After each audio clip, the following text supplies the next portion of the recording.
Dang, say it ain't so. Because listen to this. This whole time, I've been rooting for Flip to stay right where he is on the JBP. I've consistently spoken on how important he is to the show. I get his entertainment value, his edge, his chaos. Let's just call it the spark he adds to the room. I understand all of that. But hold up, because it's obvious now they don't really rock with Flip anymore. During that game segment, Mark was on his neck, straight up, little boying him with every response. Every single thing that came out of Flip's mouth, Mark had a slick comment locked and loaded. And the energy between them, it's shifted in a really ugly way. At this point, there needs to be a real sit-down between them, with somebody neutral in the middle. Because let's be honest, they don't like each other at all. I remember a few episodes back when Mark flat out told him, "I really don't think you're smart." And he doubled down, saying he wasn't joking and genuinely thought Flip was dumb. Girl, he said that directly to his face. And Flip, being fed up with literally everything Mark says, just started shrugging it off. But don't get it twisted, Mark was essentially telling him, "I don't rock with you." Ever since that blow-up, Flip's been looking at everybody up there sideways because he got scapegoated. They framed that whole argument as intelligence versus stupidity, and Flip was painted as the poster child for stupidity. Let's not rewrite history, though. Mark started that fight. He poked, he prodded, he antagonized Flip. Then, when Flip defended himself, Mark got irritated and overwhelmed. And why? Because Flip called him a sucker. Now imagine if Flip got mad every time Mark called him an idiot or questioned his intelligence. Flip would be the one getting dragged and judged differently. But since that argument, Flip's resentment toward Mark has been on a whole other level, to the point Joe had to shut it down today and say, "We're not revisiting why they haven't been to Ish's house." And mind you, that's actually a topic Joe himself feels some type of way about.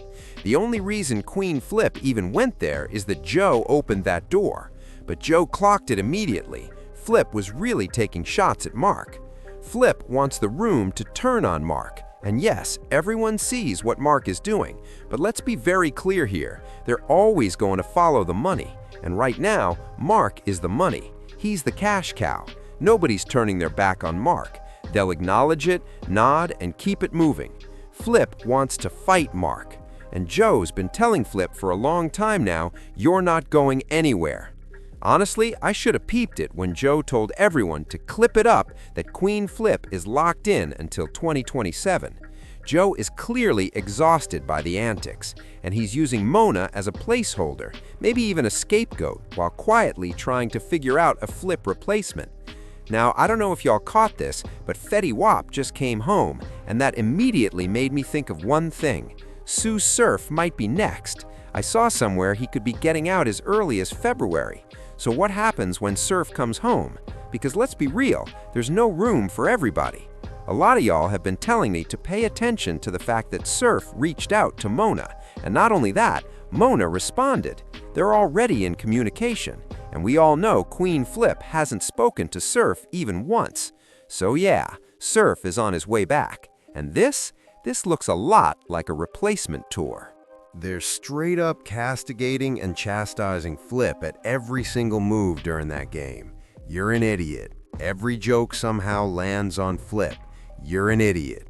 When somebody else is supposed to be the punchline, they still redirect it back to Flip. "Nah, you're the idiot." It turns into a group effort. Everybody piles on Flip. And because Joe and Flip are clearly going through something behind the scenes, it's bleeding into the pod to the point they're calling out each other's relationships. Joe told him he needs to ET phone home or just go home. And Flip had already checked Joe a while back saying, "Why do you have this up for Shay? Are you going through something?" Then, wouldn't you know it, Shade magically pops up on another episode not long after that. So now the room's looking at Flip like, "Yeah, you're replaceable. Like, we don't really need you here anymore." Flip looks like Trae Young out there, except I don't even know who the Washington Wizards are supposed to be in this analogy. Flip looks like Trae Young. "You gave everything to this franchise, we appreciate the spark you brought, but we don't need your services anymore. We're moving in a different direction." Don't tell me Mona is JJ. Don't tell me that. Oh Lord, this is getting ridiculous. The saddest part in all of this is that Flip knows what's coming. He knows it. He acknowledges it. Because even the game they started with before they got into Taboo was Joe wanting to get his shit off without anyone responding. That game was already tailored for Flip. And of course, the first person up was Flip, and he couldn't even get his shit off because he was already irritated. He literally said, "I'm pissed at you." And it's like, okay, cool, but I don't really need you anymore. Which in my head is wild because it's framed as a joke and a game. Why would you put him in the commercial then? Why would you use the biggest moment from last year, him and Mark together, in the promo if you don't plan on keeping him around? Right now, it's all laughs for Flip because he's still getting paid the same money whether he shows up every day or just once a week.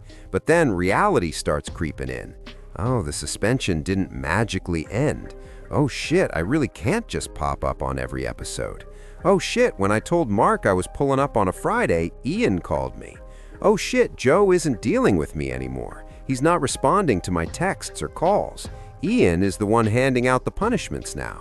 The writing is on the wall, Flip, and make no mistake, Joe is still watching your every move. He sees all that so-called documentary-style content you're putting out, and in a way, he's telling you to keep going. Like, I don't have advice for what you're doing outside of here, but I've got plenty of advice for how you move while you're still here.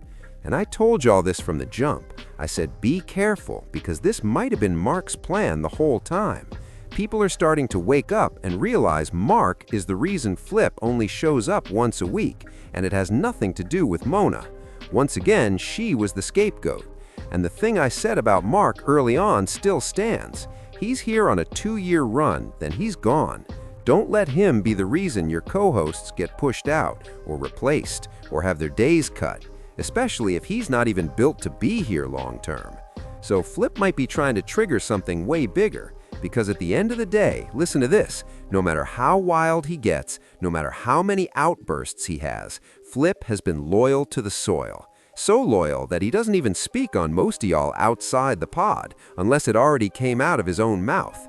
And now that loyalty is being weaponized against him for someone who isn't loyal at all. Call me whatever you want. Mark hater, cool, I don't care. Mark is draining the JBP for everything it's worth. He's learned all the game he needs to learn. He's soaking up all the information he can, from EN, from Patreon, from the entire infrastructure. And once he gets what he needs, he's gone.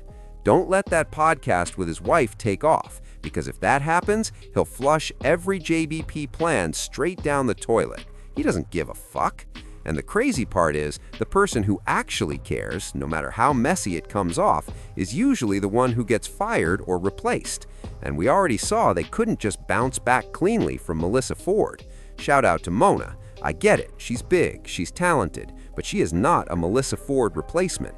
To the point where you can go look at today's episode right now and still see Melissa Ford's name in the comments.